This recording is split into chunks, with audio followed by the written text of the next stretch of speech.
Today we're going to take a look at what automotive fluids look like under a microscope. I've got samples of both fresh and used fluids, so we can see what changes over the course of their service life in a car. First up is the coolant.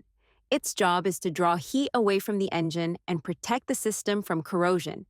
The fresh sample has a vibrant pink color, and under the microscope you can see only a few tiny particles, most likely from the plastic container. The used sample is more yellow-orange, which comes from the degradation of dyes and anti-corrosion additives.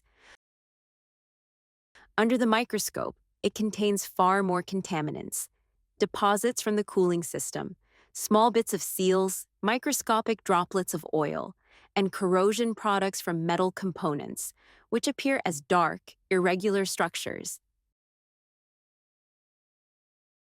Next, we have brake fluid. It operates in extremely demanding conditions, needing to withstand high temperatures and protect the system from corrosion. Under the microscope, fresh brake fluid looks almost perfectly uniform, apart from some tiny air bubbles and a few plastic fibers from the container. In the used sample, you can already see fine metal shavings, rust particles from the brake lines, small pieces of rubber from the seals, and microscopic droplets of water that the fluid gradually absorbs over time. Finally, there's the engine oil. Engine oil lubricates the moving parts of the engine, removes contaminants, cools, and protects the components from wear.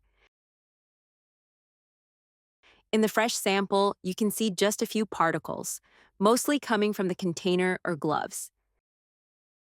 The used oil, however, contains clearly more impurities: metal shavings, corrosion products, soot particles, and remnants of deposits formed during engine operation.